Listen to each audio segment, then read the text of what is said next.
اب آئیے میں آپ کو بتاؤں کہ ماہ محرم سے جو ہمارے نئے سال کا آغاز ہوتا ہے، اسلامی نئے سال کا، تو ہمیں کیا عزم اللہ کی بارگاہ میں کرنا چاہیے؟ پہلی نیت تو یہ کریں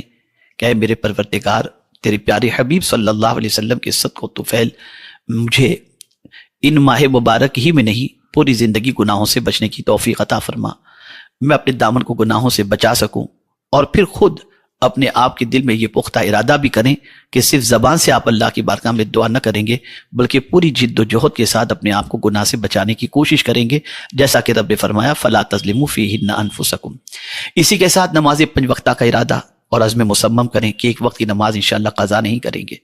اسی کے ساتھ ساتھ اپنے علمی گراف کا جائزہ لیں اور دیکھیں کہ آپ کے پاس علم دین اور علم دنیا کتنا ہے، اپنے آپ کو علمی اعتبار سے آراستہ کرنے کے سلسلے میں عزم کریں۔ اسی کے ساتھ والدین کے ساتھ حسن سلوک کے سلسلے میں عزم کریں۔ اسی کے ساتھ قرآن مقدس کی تلاوت کے سلسلے میں عزم کریں کہ انشاءاللہ العظیم ہر مہینے یا 3 مہینے میں ایک قرآن مقدس ختم کروں گا۔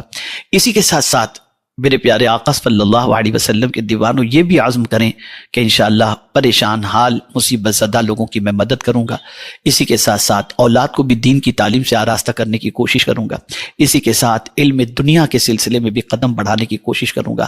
اور خاص طور پر اپنا تعلق اپنے رب اور اس کے پیارے حبیب صلی اللہ علیہ وسلم سے اور قرآن مقدس سے مضبوط تر کرنے کی انشاءاللہ کوشش کروں گا۔ اور یہاں پر ایک بات میں عرض کر دوں کہ اگر تاجدار کربلا امام حسین رضی اللہ المولا تبارک و تعالیٰ عنہ نے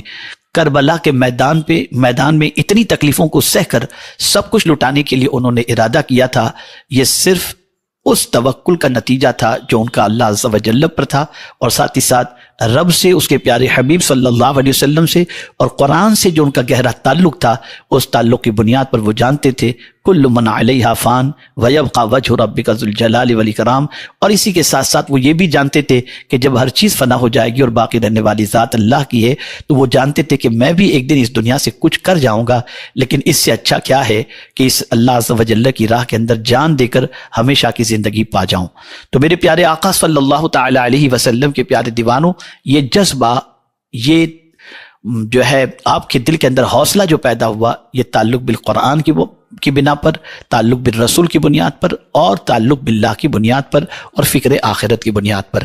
ہماری پوزیشن یہ ہے کہ ہم چھوٹی سی قربانی اللہ کی رضا کے لیے دینے کو تیار نہیں، اور وہ اتنی بڑی قربانی دے گئے تو آپ نے کبھی اس کے اسباب کی تلاش کرنے کی کوشش نہیں کی، لیکن جب اسباب تلاش کریں گے تو پتہ چلے گا کہ یہ ساری چیزیں عمل بالقرآن کی بنیاد پر ان کی زندگی سے نمایاں ہوئیں۔